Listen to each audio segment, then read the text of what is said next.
नमस्कार, न्यूज 24 के खास कार्यक्रम आमने सामने में आपका स्वागत है और मेरे साथ आज है मनीष तिवारी, देश के सूचना और प्रसारण मंत्री। Welcome to the show Manish ji. बहुत बहुत धन्यवाद अनुराधा जी।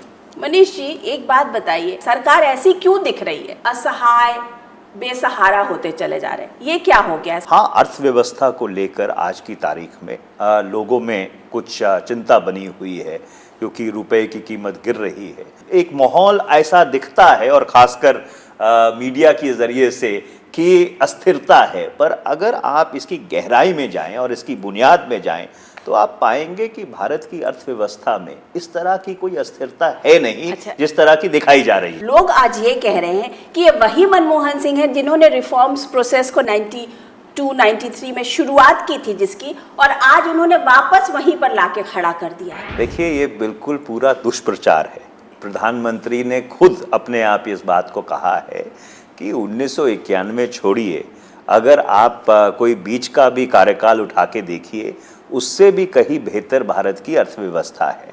हाँ, कुछ चुनौतियां ज़रूर आती हैं और एक बात हमको संज्ञान में लेनी पड़ेगी कि 2008 से लेकर 2012 तक जब पूरी दुनिया में महामंदी रही, एक माहौल रहा जिसमें बड़े बड़े जो फाइनेंशियल इंस्टीट्यूशंस हैं वो गिरते पाए गए, भारत की अर्थव्यवस्था 8.2% से तब भी बढ़ी। हाँ, पिछले 1-1.5 साल में भारत की अर्थव्यवस्था का जो वृद्धि दर है उसमें कमी हुई है। उसका कारण ये है कि जो कंज्यूमिंग इकोनॉमीज़ हैं, जब उनमें उछाल नहीं आता है तो जो प्रोड्यूसिंग इकोनॉमीज़ हैं, चाहे भारत हो, चाहे चीन हो, चाहे साउथ कोरिया हो, चाहे और प्रोड्यूसिंग इकोनॉमीज़ हो, उनकी जो वृद्धि दर है उसमें वो घटती है। कॉन्फिडेंस आज भारत में माइनस हो चुका है। देखिए, अगर आप इन्वेस्टर कॉन्फिडेंस की भी बात करें, वित्त मंत्री ने बहुत ही व्यापक बयान दिया है कि भारत में जो FDI इनफ्लो है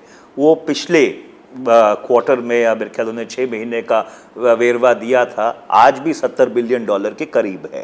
तो ये ऐसा नहीं है कि भारत में FDI इनफ्लोज नहीं आ रहे हैं। लेकिन आप इसको तो मानेंगे मनीष जी कि आप लोगों की सरकार से जैसे डिस्कनेक्ट हो गया, जुडिशरी अपने टैंडम में चलेगी, एग्जीक्यूटिव अपने टैंडम में चल रही है, विपक्ष इतना हावी रहता है कि कोई डिसीजन। जिस डिस्कनेक्ट की आप बात कर रही हैं, ये तो डिस्कनेक्ट 1991-93 में शुरू हुआ था जब पहला एडवोकेट्स ऑन रिकॉर्ड जजमेंट आया था। तो ये आज से तो शुरू हुआ नहीं है। और जहाँ तक संसद की बात कर रहे हैं, अब संसद चलाना जहाँ तक सरकार का काम है, उसके साथ साथ विपक्ष की भी एक भूमिका है। बहुत ही दुर्भाग्यपूर्ण बात तो ये है कि 5 व्यक्ति भी आज 540 लोगों की जो मंशा है उसको रोक सकते हैं। ये आज सबसे बड़ी चुनौती है भारत की संसद या भारत की लोकतंत्र के सामने। तो इस बात का कौन इलाज कर सकता है? इसका इलाज तो सिर्फ लोगों के पास है कि ऐसे लोगों को आप चुन के भेजिए जो अपनी जिम्मेदारी समझें। क्योंकि आपकी बात से मैं बिल्कुल सहमत हूँ कि ये जो लोकतंत्र है और लोकतंत्र की सारी प्रणाली है, संसद हो गई, विधानसभाएं हो गई, अगर ये नहीं चलेंगी तो लोगों का जो विश्वास है लोकतांत्रिक प्रणाली में, ये घटते घटते बिल्कुल नकारात्मक हो जाएगा। ये बहुत बड़ी चुनौती है। फिर चुनाव करा दीजिए, कोई एक सरकार आए जिसके पास एक मैंडेट हो, फिर वो काम करे। तो अनुराधा जी, इस चीज़ की कहाँ गारंटी है कि आप कल चुनाव करवा लें और परसों फिर यही हाल नहीं होगा? हर चीज़ का इलाज चुनाव नहीं है, कई चीज़ों का इलाज जिम्मेदारी भी है और विपक्ष को एक रचनात्मक जिम्मेदारी दिखानी चाहिए। और जहाँ तक चुनाव का सवाल है, जब अप्रैल मई में चुनाव होंगे तो लोगों को ये मौका मिलेगा कि पिछले 5 वर्ष का या पिछले 10 वर्ष का वो मूल्यांकन करके जिस फैसले पर पहुँचेंगे या जो निष्कर्ष निकलेगा हम उसको स्वीकार करेंगे। ये बताइए, सही बताइएगा और दिल से बताइएगा कि फूड सिक्योरिटी बिल, अगर ये पॉलिटिकल डिसीजन नहीं था तो इस साल में इलेक्शन ईयर में क्यों किया? पहले कर सकते थे। देखिए, ये बिल्कुल ही गलत है और इसका कारण ये है कि कुछ ऐसी पहल थी जो यूपीए सरकार में, जब पहली बार यूपीए सरकार बनी तो उस समय की गई और उनके ऊपर अमली जामा पहनाया गया। कुछ ऐसे कार्यक्रम थे जिनकी कल्पना उस समय की गई थी पर जिनका क्रियान्वयन करने में समय लगा, और उसमें सबसे बड़ा है खाद्यान्न का अधिकार। क्योंकि जब आप 81 करोड़ लोगों को 3 रुपए किलो चावल, 2 रुपए किलो आटा, 2 रुपए किलो गेहूं, 1 रुपया किलो मोटा अनाज देंगे और ये इतना व्यापक होगा तो उसको क्रियान्वित करने में समय तो लगता है। और इसमें राजनीतिक मंशा नहीं है, मंशा सिर्फ एक है कि कोई भी व्यक्ति, कोई भी भारतीय रात को भूखा नहीं सोना चाहिए। लेकिन ये और भी स्टेट्स कर रहे हैं ना, ऐसा तो है नहीं। छत्तीसगढ़ में ये इम्प्लीमेंट हुआ है, तमिलनाडु में इम्प्लीमेंट हुआ है, तो ऐसा कुछ नया तो काम नहीं कर रही है यूपीए सरकार। मुझे एक बात समझ नहीं आ रही, अगर भारतीय जनता पार्टी छत्तीसगढ़ में इसको क्रियान्वित कर रही है तो दिल्ली में उसका विरोध क्यों कर रही है? अगर AIADMK इसको तमिलनाडु में क्रियान्वित कर रही है तो दिल्ली में इसका विरोध क्यों हो रहा है? क्योंकि जो आपके प्रदेश के लिए अच्छा है वो तो पूरे देश के लिए अच्छा होना चाहिए। अगर 2 प्रदेशों में हो रहा है तो हिंदुस्तान के 24 प्रदेश और जो 8 केंद्र शासित प्रदेश है उनमें क्यों नहीं होना चाहिए? लेकिन आप लोगों पर विपक्ष हावी होता चला जा रहा है और आप अपने एजेंडा को विपक्ष के हाथों में देते चले जा रहे हो। देखिए अनुराधा जी, फिर इसको एक व्यापक परिप्रेक्ष्य में देखिए। जिस चीज को करने की यूपीए की सरकार ने और खासकर श्रीमती सोनिया गांधी जी ने ठान ली, वो चीज काम हुआ है।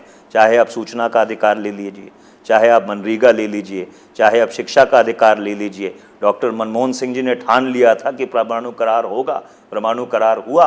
और अब यूपीए ने ठान रखा है कि खाद्यान्न सुरक्षा का अधिकार हर भारतीय को मिलेगा और ये हम दे के रहेंगे। लेकिन उसका इम्पैक्ट नहीं आ रहा है। लोग आप लोगों से क्यों नाराज हैं? फिर तो बहुत खुश होना चाहिए, बल्ले बल्ले करना चाहिए यूपीए। अनुराधा जी, नाराजगी और खुशी का तकाजा क्या है, उसकी कसौटी क्या है? और उसकी कसौटी लोकतंत्र में चुनाव है। अब चुनाव आ रहे हैं, पता लग जाएगा लोग कितने खुश और कितने नाराज हैं हमसे। मोदी जो है आज की डेट में कांग्रेस का या यूपीए का एजेंडा तय करते हैं। सुबह मोदी कुछ कहते हैं, उसके बाद आपके जो 3, 4, 10 सीनियर लोग हैं वो उस पर रिएक्ट करना शुरू कर देते हैं। ऐसा क्यों? हमारा एजेंडा कोई नहीं तय करता, पर अगर कोई व्यक्ति और खासकर किसी जिम्मेदार पद पर बैठा हो, किसी प्रदेश का मुख्यमंत्री हो, अगर कोई अटपटा बयान दे तो उसके ऊपर प्रतिक्रिया देना तो हमारा फर्ज बनता है। और पिछली प्रतिक्रिया तब आई जब गुजरात के मुख्यमंत्री ने अपनी तुलना या अपने भाषण की तुलना प्रधानमंत्री के भाषण से, जो उन्होंने लाल किले से देना है, उससे करने की कोशिश की। उन्होंने तो अपने आप को डिक्लेयर कर रखा है, वो कहाँ कह रहे हैं कि हमने डिक्लेयर नहीं किया, कि हम ऑल्टरनेटिव पीएम नहीं है। उन्होंने शायद तो अपने मन में तय कर लिया हो, पर उनके पार्टी ने तो घोषणा नहीं की है। पहले उनको तय करने दीजिए, फिर उससे भी 2-2 हाथ कर लेंगे। लेकिन the fact of the matter is Manish Tiwari ji कि मोदी जो है वो बीजेपी के अनडिस्प्यूटेड लीडर हो चुके हैं। उन्होंने अपने आप को ऑल्टरनेटिव प्राइम मिनिस्टर के बतौर पे प्रोजेक्ट कर दिया है। देखिए, आप अगर भारतीय जनता पार्टी के नेताओं के सदन में बयान देखेंगे और किस तरह से वो लोकप्रियता हासिल करने के लिए रोज ऐसे मुद्दे उठाने की कोशिश करते हैं जिनका कोई सिर पैर नहीं होता, मुझे नहीं लगता कि भारतीय जनता पार्टी में कोई किसी को नेता मानने के लिए तैयार है। ये आपका भ्रम हो सकता है, पर हम इस मिथ्या के शिकार नहीं हैं। ये आप क्यों कह रहे हैं भ्रम है? आज देखिए हर जगह मोदी छाए हुए हैं। आप सूचना और प्रसारण मंत्री हैं, लेकिन मोदी का प्रसारण सुबह 6:05 से शुरू हो जाता है। नहीं तो मुझे क्या, उनका प्रसारण बंद कर देना चाहिए। फिर आप कहेंगे मैं बहुत गैर लोकतांत्रिक हूँ, तो इसलिए कि मैंने उसका प्रसारण बंद कर दिया। देखिए, राजनीति में ऐसी चुनौतियां पहले भी आई हैं और कांग्रेस के इतिहास में कई व्यक्ति आए, कई व्यक्तियों ने चुनौतियां दी और कई धराशायी होके गए हैं। इतिहास इस बात का गवाह है और इतिहास अपने आप को दोहराएगा। मोदी तो कहते हैं मैं जो बात कहता हूँ वो डंके की चोट पे कहता हूँ। प्रधानमंत्री जो बोलते हैं वो क्या बोलते हैं समझ में नहीं आता है। तो इसलिए क्योंकि प्रधानमंत्री काम करते हैं, प्रधानमंत्री पूरा दिन बखान नहीं करते हैं। अगर कोई व्यक्ति ने अपना यही एजेंडा बना लिया है कि हर चीज के ऊपर मुझे अपनी प्रतिक्रिया देनी है तो ठीक है, और कोई व्यक्ति उनको प्रचार और प्रसार करते हैं, उनको भी हमने आज़ादी दे रखी है, पर इसका अंतिम फैसला लोगों को करना है। और हिंदुस्तान की जो साइलेंट मेजॉरिटी है वो बहुत संजीदा है और बहुत सटीक तरीके से चीजों को समझती है। ये बताइए मनीष जी कि आपकी लीडर हैं सोनिया जी और फिर राहुल जी, अगर लीडर ये बोले कि मैं संगठन में काम करना चाहता हूँ, मैं प्रधानमंत्री नहीं बनना चाहता हूँ, तो आज की डेट में क्या माना जाए? देखिए, नेतृत्व और महत्वाकांक्षा में फर्क है। अब हमारे जो राजनीतिक प्रतिद्वंदी हैं, विरोधी हैं, वो कोई देश सेवा से प्रेरित नहीं है, महत्वाकांक्षा से प्रेरित है। और जहाँ तक कांग्रेस का सवाल है, अब श्रीमती सोनिया गांधी जी को देखिए, उन्होंने आज से 10 वर्ष पहले प्रधानमंत्री का पद त्यागा था और और आज 10 वर्ष हो गए उन्होंने उस परंपरा को निभाया है। और जहाँ तक राहुल गांधी जी का सवाल है, वो उसी परंपरा के उत्तराधिकारी हैं। अब किसी व्यक्ति में अगर महत्वाकांक्षा नहीं है, देश सेवा का जज्बा है, तो उसको गलत क्यों लिया जाता है? तो फिर क्या माना जाए कि आप लोगों का प्रधानमंत्री का चेहरा कौन होगा? देखिए, ऐसा है कि हमारे पास त्रिमूर्ति है। हमारे पास श्रीमती सोनिया गांधी जी हैं, प्रधानमंत्री मनमोहन सिंह है, और श्री राहुल गांधी हैं। तो जहां तक कांग्रेस का सवाल है, हमारे पास त्रिमूर्ति है। हमारे पास एक झगड़ता हुआ भानुमति का कुनबा नहीं है। वो तो कहते हैं हमारे पास एक से बढ़कर एक जो है इक्के हैं। मोदी से लेकर के अरुण जेटली से लेकर सुषमा स्वराज सब प्रधानमंत्री बनने के लिए हैं। इनके पास क्या है? देखिए, आपने ताश का उदाहरण दिया है। अब ताश में 4 यक्के होते हैं, बाकी पत्ते होते हैं, 2 जोकर भी होते हैं। तो अब ये लोग तय करेंगे कि यक्का कौन है और जोकर कौन है। लोकतांत्रिक व्यवस्था में और हमारी लोकतांत्रिक व्यवस्था में कोई व्यक्ति से व्यक्ति का युद्ध नहीं होता। ये तो प्रधानमंत्री इस बात पे तय होता है कौन सा दल संसद में कितनी सीटें जीत के आता है, तो उसके ऊपर प्रधानमंत्री तय होगा। उस दल को सीट में लाने के लिए, उतनी सीटें जीतने के लिए आपको एक क्रेडिबल चेहरे की जरूरत है। हमारे पास तो त्रिमूर्ति है। हमारे पास एक चेहरा नहीं, हमारे पास तो 3 चेहरे हैं। तो इसलिए हमारे पास नेतृत्व की कमी नहीं है। उसमें से आपके 3 चेहरे में से एक सोनिया जी ने उन्होंने मना कर दिया। दूसरा चेहरा कहता है कि मैं संगठन में काम करूं, मेरे एम्बिशंस नहीं है। तो क्या फिर ये मान लिया जाए कि आपके प्रधानमंत्री कैंडिडेट जो है वो डॉक्टर मनमोहन सिंह ही होंगे? देखिए, ऐसा है कि आज हमारे पास नेतृत्व के रूप में एक त्रिमूर्ति है। जब चुनाव आएगा, अभी चुनाव 8 महीने दूर है, अगर कहीं ज़रूरत पड़ी कोई बात लोगों के सामने रखने की, तो कांग्रेस के नेतृत्व में वो विजन और फोरसाइट है कि उक्त समय पर उक्त बात कहने की। ये बताइए मनीष जी कि आप सूचना और प्रसारण मंत्री हैं और मीडिया में आपने एक फर्रा छोड़ा। अभी तक तो लोग जस्टिस काटजू के ऊपर बोलते थे कि वो फर्रा छोड़ते हैं कि भाई जो जर्नलिस्ट है उसे कोई ना कोई एग्जाम दे के पास होना चाहिए, उसके पास एक लाइसेंस होना चाहिए। तो क्या जर्नलिस्ट अब लाइसेंस होल्डर्स बने? मैंने एक सुझाव दिया था, और सुझाव ये नहीं दिया था कि सरकार कुछ करेगी।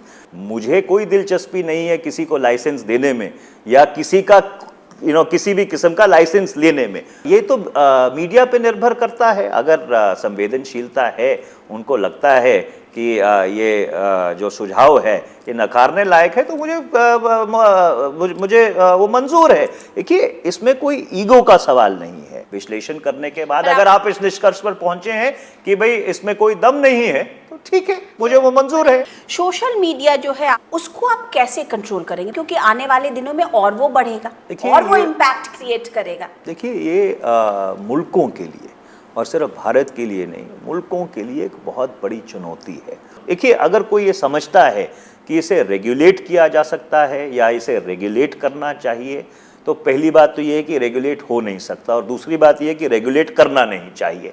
इसका तरीका यही है कि विश्वसनीय सूचनाओं का जो प्रचार प्रसार है, इसके ऊपर बढ़ाया जाना चाहिए। ये बताइए मनीष जी कि मीडिया का एक्सपेंशन बहुत हुआ है, लेकिन साथ साथ जॉब्स भी घट रही है, लोग निकाले जा रहे हैं। अंदर में बहुत घबराहट है कि क्या होगा, इकोनॉमी का ये हो रहा है तो मीडिया का क्या होगा? क्योंकि जो प्लूरैलिटी है, वो प्लूरैलिटी इतनी बढ़ गई है कि मार्केट फ्रैगमेंटेशन हो गया। और क्योंकि मीडिया का जो सारा मॉडल है, चाहे प्रिंट मीडिया हो, चाहे ब्रॉडकास्ट मीडिया हो, वो टोटली आपके एडवर्टाइजिंग डिपेंडेंट है। इसलिए जब तक आपके सब्सक्राइबर रेवेन्यूज़ नहीं बढ़ेंगे, अगर इवन प्रिंट क्षेत्र में कुछ ना कुछ जो मीडिया के संपादक हैं या उसके जो मालिक हैं, उनको भी कुछ ना कुछ विचार करना पड़ेगा कि सब्सक्राइबर रेवेन्यू और एडवर्टाइजिंग रेवेन्यू में जब तक बैलेंस नहीं होगा, तब तक इस चुनौती से निपटना मुश्किल हो जाएगा। कहीं ना कहीं इसके लिए तो आपका मंत्रालय भी जिम्मेदार है ना। इतने सारे आपने लाइसेंसेस दिए कि वो इतना फ्रैगमेंटेड हो गया। आपकी ये बात बिल्कुल दुरुस्त है कि शायद जब इस पूरे क्षेत्र को खोला था, तो इसके जो परिणाम हैं उसके ऊपर जिस गंभीरता से विचार होना चाहिए था उस गंभीरता से विचार नहीं हुआ। और उसमें जितनी जिम्मेवारी हमारी है उतनी शायद मीडिया की भी है, क्योंकि वो भी इक्वली स्टेक होल्डर्स हैं। क्योंकि समय समय पर जब TRAI के साथ या बाकी लोगों के साथ इसके ऊपर विचार विमर्श हुआ है, कभी ये बात उठ के नहीं आई है कि ये प्लुरैलिटी नहीं है, मार्केट फ्रैगमेंटेशन है। अच्छा, आपको भी आपकी पार्टी का ट्विटर बॉय बोला जाता है और ये आपके ऊपर एक जिम्मेदारी दी गई है कि आप सुबह ट्वीट करें और कोशिश करें कि नरेंद्र मोदी का एजेंडा जो है वो पीछे जाए। जिम्मेदारी मुझे कोई नहीं दी गई है, उसमें सिर्फ इसे आप विडंबना कह लीजिए, वो ये है कि मैं जल्दी सो जाता हूँ, जल्दी उठ जाता हूँ, पहले अखबार पढ़ लेता हूँ, तो अगर कुछ लगता है उसके ऊपर ट्वीट कर देता हूँ। इसमें कोई बहुत सोची समझी राजनीतिक साजिश नहीं है। आपके जो कोलीग हैं, सीनियर कोलीग दिग्विजय सिंह जी, वो भी बहुत ट्वीट करते हैं और तमाम तरीके की ट्वीट करते हैं और उस ट्वीट पर फिर खबरें बनती हैं और पूरे दिन चलती हैं। देखिए, जहाँ तक दिग्विजय सिंह जी का सवाल है, उनकी धारणा ये है कि जो मूलभूत भारत की कल्पना है एक धर्मनिरपेक्ष भारत की, उसे बरकरार रखा जाए और जो सांप्रदायिक ताकतें हैं उनके खिलाफ लड़ा जाए। तो वो उनका एक अटूट विश्वास है और उसके ऊपर वो निडरता से चलते रहते हैं। तो ये तो बिल्कुल एक बुनियादी लड़ाई है। और तो कांग्रेस पार्टी का इलेक्शन इसी पर लड़ा जाएगा। देखिए, हर चुनाव, भारत के हर चुनाव में कहीं ना कहीं, चाहे वो बात कही जाए ना कही जाए, पर ये एक जो बुनियादी विचारात्मक फर्क है, आज भी जो सबसे बड़ी फॉल्ट लाइन है वो धर्मनिरपेक्षता बनाम सांप्रदायिकता है। वो जरूर आपको झलकता मिलेगा। अच्छा, आप एक बात बताइए कि आप नरेंद्र मोदी को कैसे डिफाइन करते हैं? मैं किसी व्यक्ति विशेष के बारे में कुछ नहीं बोलना चाहता। लड़ाई किसी व्यक्ति से नहीं है, जो उनकी विचारधारा है उसके खिलाफ हमारी लड़ाई है। और जो विचारधारा का प्रतीक बनेगा, जो उसका मुखी बनेगा, तो जरूर क्या कहते हैं उसके खिलाफ दृढ़ता से लड़ा जाएगा। पर ये तो आप मानेंगे कि आज की डेट में आप लोगों से वो 1.25 शेर नहीं 2.5 शेर बने हुए हैं। देखो, ऐसा है कि जो 2.5 शेर है या 7 शेर है वो कितनी जल्दी ढेर होता है ये आपको चुनाव में पता लग जाएगा। बात बताइए, आपको लगता है कि एक पॉलिटिकल प्रोसेस में इंडिया में आने के लिए और खास करके चुनाव लड़ने के लिए सर्टेन रूल्स रेगुलेशन, आपकी कुछ क्वालिफिकेशंस होने चाहिए? जरूर जो राजनीतिक दल हैं और राजनीतिक नेता हैं उनको इसके ऊपर चर्चा करनी चाहिए, क्योंकि आत्मचिंतन से, आत्मनिरीक्षण से जो राजनीतिक प्रक्रिया है, राजनीतिक प्रणाली है, वो और बेहतर बनेगी। और आज जो पैसे का वर्चस्व है राजनीति में, उसके अलावा जो प्राधिकरण है राजनीति का, इसके कारण राजनीतिक लोगों की और जो राजनीतिक समाज है उसकी जो एक क्रेडिबिलिटी है वो बहुत तेजी से कम हुई। लेकिन अगर सुप्रीम कोर्ट उस पर एक जजमेंट पास करता और कहता है कि जो कन्विक्टेड हों, जो उनको नहीं आना चाहिए, उनको इलेक्शन नहीं लड़ना चाहिए, तो फिर सारी पार्टियों ने मिलकर के फिर ये क्यों पास कराया? भारत का जो जूरिस्प्रूडेंस है वो ये मानता है कि आप बेगुनाह हो जब तक आपका गुनाह साबित नहीं होता। वही हक आपको अवेलेबल है, वही हक एक राजनेता को अवेलेबल है। तो जब तक जो पूरी कोर्ट्स की एक प्रक्रिया है वो पूरी नहीं हो जाती, किसी व्यक्ति को दोषी ठहराना, वो भी भारत का जो फौजदारी का कानून है उसके विरुद्ध है। और इसीलिए सुप्रीम कोर्ट की, उच्चतम न्यायालय की सरकार बहुत इज्जत करती है। पर हमने अपने विवेक में ये सोचा कि इस फैसले में कुछ तब्दीली करने की जरूरत है। सारी पॉलिटिकल पार्टीज इन सब मसलों पर तो एक हो जाती हैं, लेकिन देश आगे कैसे बढ़ेगा या समाज में जो विकृतियां आ गई हैं उन पर क्यों नहीं एक हो पाते? ऐसा नहीं है कि जो राजनेता हैं या राजनीतिज्ञ हैं वो सिर्फ अपने स्वार्थ के बारे में सोचते हैं या इसमें उनकी कोई महत्वाकांक्षा है। ये फैसले इसलिए नहीं किए जा रहे कि संसद में कोई 150 लोग गुनाहगार हैं और इसके कारण उन सब की जो मेंबरशिप है, सदस्यता रद्द हो जाएगी। वो इसलिए किए जा रहे हैं क्योंकि एक सारे राजनीतिक दलों का मानना था कि जो ज़मीनी हकीकत है उस ज़मीनी हकीकत को संज्ञान में लेते हुए शायद ये जो फैसले हैं ये ठीक नहीं है। जो परसेप्शन गया है पिछले 2 सालों में वो ये कि या तो कोर्ट सरकार को डिसीजन देती है उसके कारण कोई काम होता है या सीबीआई करती है तो ही होता है। गलती कोई अदालतों की नहीं है या गलती कोई जांच एजेंसियों की नहीं है, पर इसका इनके काम को जिस तरह से प्रस्तुत किया जाता है उसमें कुछ आप दिक्कत ये है। बताइए कि अगर सीबीआई मीडिया को डीब्रीफ करेगा तो मीडिया क्या बोलेगा कि नहीं नहीं हम नहीं छापेंगे। मैं इस बात पे नहीं जाना चाहता कि कौन किसको किस तरह से डीब्रीफ करता है या ब्रीफ करता है। सवाल ये है कि इस लोकतांत्रिक व्यवस्था में हम सभी लोग बराबर के भागीदार हैं, चाहे उसमें मीडिया हो, चाहे उसमें राजनेता हो, चाहे उसमें बाकी संस्थाएं हो। और अगर इस मुल्क को आगे बढ़ना है, एक जो संतुलन है व्यवस्था में, उसे बरकरार रखने की जरूरत है। आज मनमोहन सिंह जैसे प्रधानमंत्री के नेतृत्व की जो सरकार है उसको लोग मोस्ट करप्ट बोलते हैं। देखिए, इससे बड़ा दुष्प्रचार और बहुत ही दुर्भाग्यपूर्ण बात है कि इस तरह का गैर जिम्मेदाराना दुष्प्रचार हुआ है। और मैं बहुत ही जिम्मेवारी से और बहुत ही दुख से ये बात कह रहा हूँ भूतपूर्व CNDG की है, क्योंकि उन्होंने एक रिपोर्ट प्रस्तुत की कि 1,76,000 करोड़ का सांकेतिक घोटाला हो गया। उसके ऊपर संसद एक पूरा सत्र नहीं चला।